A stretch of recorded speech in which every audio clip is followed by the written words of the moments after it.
আসসালামু আলাইকুম সবাইকে। আবারও ইংলিশ অনলাইন ক্লাসে সবাইকে স্বাগতম।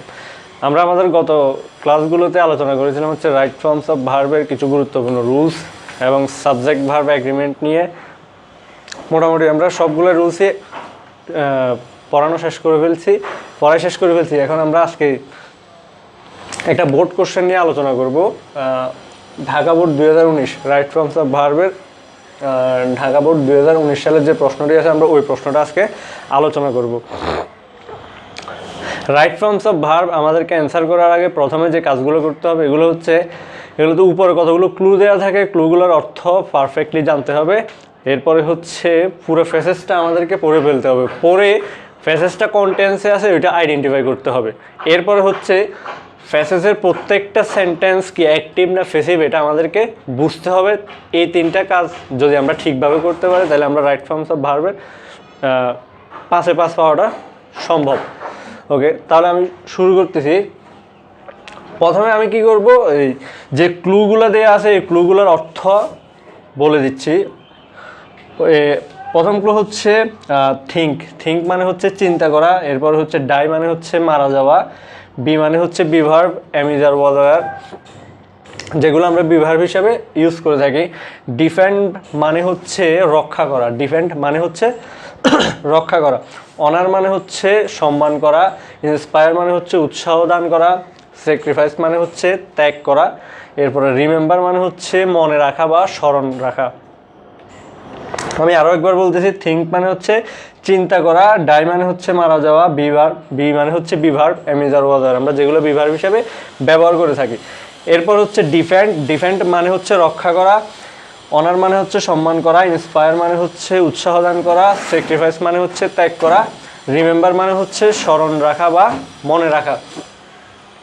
এরপর আমরা যে কাজটা করব, ফ্রেজেসটা ভালো করে পড়ব এবং ফ্রেজেসটা কোন টেন্সে আছে আমরা এটা বাইর করব। Patriotism is a Nobel virtue. এখানে হচ্ছে প্যাট্রিয়টিজম হচ্ছে একটি আদর্শ গুণ। তো আমরা এখানে ইজ দেখতে পাচ্ছি। Dash it dash a man to shed the last drop of blood to dash the freedom of his country. A man without patriotism dash not better than a beast. A true patriot dash by all, he always dash for the welfare of his country. On the other hand, the unpatriotic man dash only for their own interest. Those who dash for the country are true patriots. They dash even after their death. That is why the freedom fighters who dash their lives in 1971 are remembered and dash forever.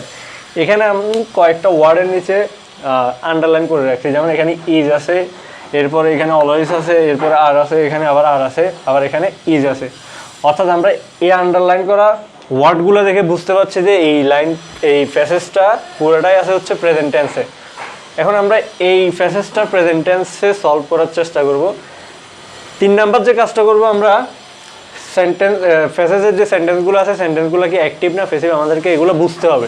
তো আমাদেরকে মনে রাখতে হবে যে সেন্টেন্সের যে কাজটা দেওয়া থাকবে এই কাজটা যদি সাবজেক্ট নিজে সরাসরি করে তখন বাক্যটা অ্যাক্টিভ হয়। এরপরে সাবজেক্ট যদি কাজটা না করে অন্য কাউকে দিয়ে কাজটা করে তখন বাক্যটা প্যাসিভ হয়ে থাকে। তো আমরা শুরু করতেছি। Patriotism is a noble virtue. দেশপ্রেম হচ্ছে একটি আদর্শ গুণ। It dash a man to shed the last drop of blood to dash the freedom of his country. এখানে বলতেছে যে কি এটা বলতে এখানে দেশপ্রেমটাকে বোঝাচ্ছে। এটা একজন মানুষকে উৎসাহ দান করে বা ইন্সপায়ার করে। তো আমরা এখানে ইন্সপায়ারের ভার্বটা খুঁজে দেখি। হ্যাঁ, ইন্সপায়ার মানে হচ্ছে উৎসাহ দান করা বা খুঁজে পাওয়া। এখন আমরা এখানে শিওর হলাম যে এখানে ইন্সপায়ারটা হবে। এখন ইন্সপায়ারের আমরা কয় নাম্বার ফর্মটা এখানে বসাবো? আমরা জানি ভার্বের 6টা form, V1 V2 V3 V4 V5 V6 এভাবে 6টা ফর্ম দেওয়া আছে। এখন আমরা এখানে কত নাম্বার ফর্মটা লিখব? তো আমরা দেখি আগে বাক্যটাকে অ্যাক্টিভ না প্যাসিভ। ইন্সপায়ার উৎসাহ দান করার কাজটা কি ইট করতেছে? এটা উৎসাহ দান করে, তার মানে এখানে ইট উৎসাহ দানের কাজটা করতেছে, তার মানে বাক্যটা অ্যাক্টিভ হবে। সো প্রেজেন্ট ইনডিফিনিট টেন্সে আমাদেরকে অ্যাক্টিভে লিখতে হবে। সো এখানে যেহেতু আমরা সাবজেক্ট থার্ড পারসন সিঙ্গুলার দেখতে পাচ্ছি, সো এখানে ভার্বের সাথে এস বাই এস যোগ করতে হবে, অর্থাৎ V5 হবে। Inspire,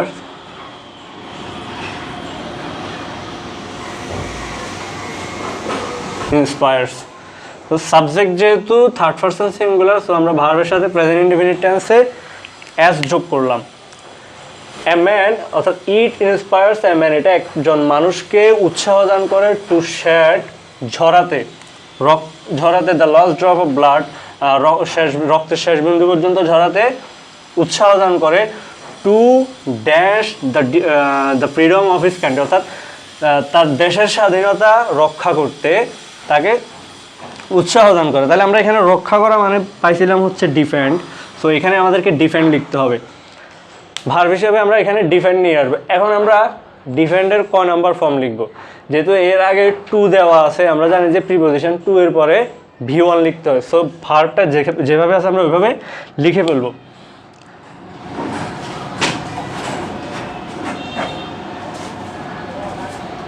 defend. এখানে আমি আর একটা কথা বলে রাখি, যখন আমরা টু এর পরে ভার্ব লিখবো, এখানে অর্থগুলো হবে হচ্ছে বাংলা অর্থগুলো শেষে তয় কাটতে চলে আসবে। যেমন আমরা এখানে একটা দেখি টু শেড, শেড মানে হচ্ছে ঝরানো, তাহলে এটা হয়ে যাবে হচ্ছে ঝরাতে। এরপরে এখানে আমি লিখছি টু ডিফেন্ড, রক্ষা করতে। যদি আমি বলি টু রাইট তাহলে হবে লিখতে, যদি আমি বলি টু রিড তাহলে হবে পড়তে। যখন আমরা টু প্লাস ভার্ব ইউজ করবো, এর অর্থটা বাংলা অর্থের শেষে তয় কাটতে চলে আসবে। এরপরে আমরা দেখি এ ম্যান উইদাউট প্যাট্রিয়টিজম, অর্থাৎ দেশপ্রেম ছাড়া একজন মানুষ, dash not better than a beast, beast মানে হচ্ছে পশু। তাহলে এখানে আমরা দেখতে পাচ্ছি নট দেওয়া আছে। আমরা জানি নর্মালি নট লিখতে হয় হচ্ছে অক্সিলিয়ারি ভার্ব বা সাহায্যকারী ভার্বের সাথে নট লিখে আমরা বাক্যগুলো নেগেটিভ করে থাকি। সো এর আগে আমরা জানি যে তাহলে অক্সিলিয়ারি ভার্ব বা সাহায্যকারী ভার্ব লিখতে হবে।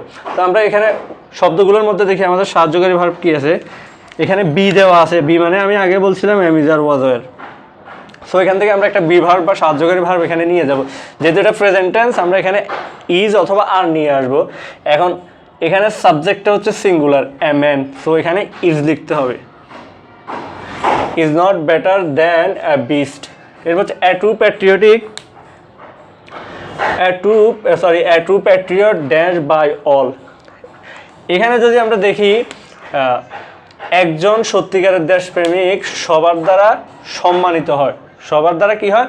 সম্মানিত হয়। এখানে সাবজেক্ট হচ্ছে এ ট্রু প্যাট্রিয়ট, মানে একজন সত্যিকারের দেশপ্রেমিক। এখন আমরা এখানে যদি ভার্ব যদি নিয়ে আসি অনার, অনার মানে হচ্ছে সম্মান করা। এখন এ ট্রু প্যাট্রিয়ট অর্থাৎ একজন সত্যিকারের দেশপ্রেমিক কি সম্মান করতেছে নাকি তাকে সম্মান করতেছে, মানে এখানে সম্মানের কাজটা কে করতেছে? সাবজেক্ট করতেছে না অন্য কেউ করতেছে? আমরা দেখতে পাচ্ছি যে সকলের দ্বারা সে সম্মানিত হয়, অর্থাৎ সাবজেক্ট আছে হচ্ছে এ ট্রু প্যাট্রিয়ট। এখানে সাবজেক্টটা সম্মানিত হচ্ছে কিন্তু সাবজেক্টটা সম্মান করতেছে না। সো আমরা এখানে দেখতে পাচ্ছি সাবজেক্ট সম্মানের কাজটা করছে না। সো আমরা এখানে কি করবো? বাক্যটা ফেসিভে লিখবো। প্রেজেন্ট ইনডেফিনিট টেন্সে ফেসিভে যদি আমরা লিখি তাহলে এটা হবে হচ্ছে ইজ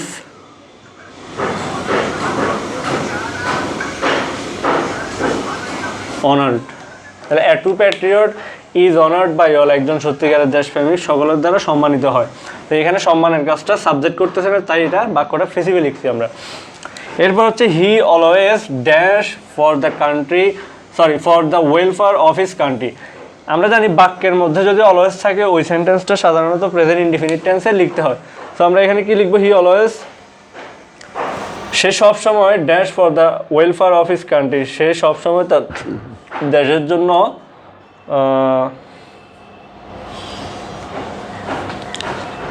মঙ্গল কামনা করে, দেশের জন্য মঙ্গল কামনা করে। সো আমরা এখানে ভার্ব কি লিখব? আমাদের ভার্ব আছে হচ্ছে থিঙ্ক আছে, ডাই আছে, অনার দেওয়া আছে একবার, স্যাক্রিফাইস দেওয়া আছে, রিমেম্বার দেওয়া আছে। সো আমরা এখানে লিখতে পারি হচ্ছে think, he always think. Present indefinite টেন্সে যদি আমরা লিখি তাহলে ভার্বের সাথে অ্যাস যোগ করতে হবে। থিংস, যেহেতু সাবজেক্ট থার্ড পারসন সিঙ্গুলার, আমরা ভার্বের সাথে এস বাই এস যোগ করব। থিংস ফর দ্য ওয়েলফেয়ার, অর্থাৎ সে সবসময় চিন্তা করে তার দেশের মঙ্গলের জন্য। এরপর হচ্ছে অন দ্য আদার হ্যান্ড, অপরপক্ষে দ্য আনপ্যাট্রিয়টিক ম্যান, অপরপক্ষে দেশপ্রেমহীন মানুষ যারা, তারা কি করে, dash only for their own interest, তারা শুধু তাদের নিজস্ব স্বার্থের কথা চিন্তা করে থাকে। সো আমরা এখানে সাবজেক্টটা কি, আনপ্যাট্রিয়টিক ম্যান, এটা হচ্ছে প্লুরাল। সো আমাদেরকে ভার্বটা প্লুরাল লিখতে হবে। সো আমরা এখানে লিখবো হচ্ছে সেম ভার্ব নিয়ে আসবো। আচ্ছা, আমি আরেকটা কথা বলে রাখি, এখানে আমাদের গ্যাপ হচ্ছে 10টার জন্য 10টা ভার্ব দেওয়া থাকে, কিন্তু আমাদের এখানে ভার্ব দেওয়া আছে 8টা। আমরা এখান থেকে যে কোনো 2টা ভার্ব 2বার ব্যবহার করতে পারবো। ওকে, সো আমরা এখানে লিখতে পারি কি, অন দ্য আদার হ্যান্ড, অপরপক্ষে দ্য আনপ্যাট্রিয়টিক ম্যান, দেশপ্রেমহীন মানুষরা চিন্তা করে, যাদের মধ্যে দেশপ্রেম নাই, চিন্তা করে, থিঙ্ক। এখন এখানে থিঙ্কের কাজটা আনপ্যাট্রিয়টিক ম্যানরা করতেছে, মানে যা দেশপ্রেমহীন মানুষরা এই কাজটা করতেছে। সো বাক্যটা অ্যাক্টিভ হবে, আমরা এখানে অ্যাক্টিভ লিখলাম। সাবজেক্ট যেহেতু প্লুরাল, সো আমরা ভার্বটাও প্লুরাল লিখলাম। Only for their own interest, তারা তাদের নিজেদের স্বার্থের কথা চিন্তা করে।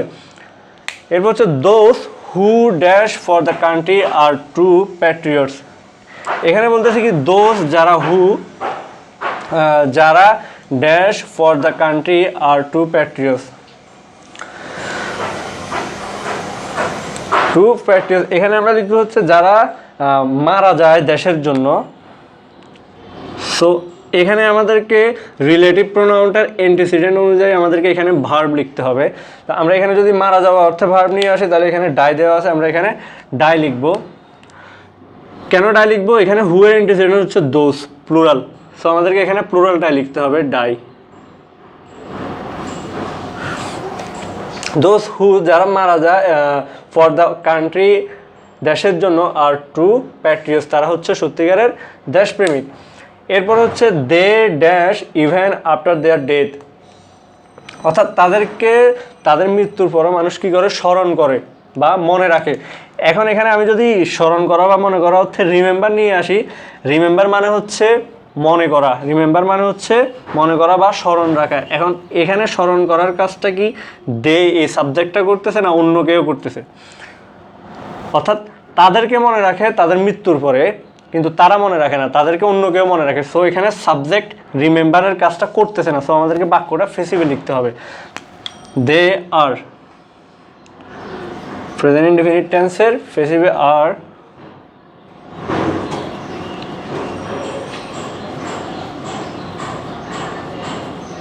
Remembered, they are remembered even after their death, তাদের মৃত্যুর পরও তাদেরকে মানুষ মনে রাখে বা স্মরণ রাখে। দ্যাট ইজ হোয়াই, এজন্যই the freedom fighters who dash their lives in 1971 are remembered and dash for ever. এখানে আমরা যদি এটাকে যদি আন্ডারলাইন করি, এখানে আমরা দেখতে পাচ্ছি 1971 যে আছে। সো আমরা এখানে যে ভার্বটা লিখবো এটা আমাদেরকে ফার্স্ট টেন্সে লিখতে হবে। তো এখানে আমরা ভার্ব কোনটা লিখবো, the freedom fighters who dash their life in 1971, মুক্তিযোদ্ধারা যারা কি করেছিল, স্যাক্রিফাইস করেছিল, ত্যাগ করেছিল তাদের জীবন। সো আমরা এখানে ফার্স্ট টেন্সে লিখতে গেলে, আমি আগে বলছি যে পুরো প্যাসেজটা ছিল প্রেজেন্ট টেন্সে, যেহেতু এখানে 1971 এর কথা বলতেছে, এটা আমাদেরকে ফার্স্ট টেন্সে লিখতে হবে, স্যাক্রিফাইসড হবে, স্যাক্রিফাইসড।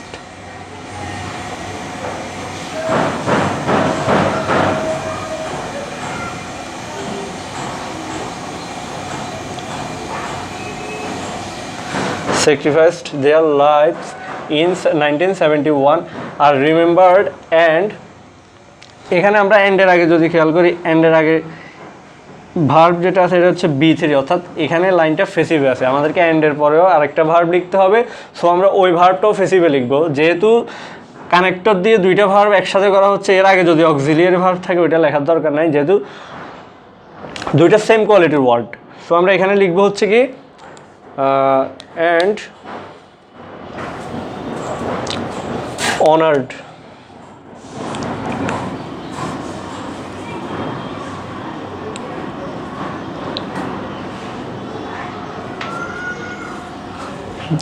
এন্ডের আগেরটা যেহেতু বি থ্রি, আমাদেরকে এন্ডের পরেরটাও বি থ্রি লিখতে হবে ফর এভার।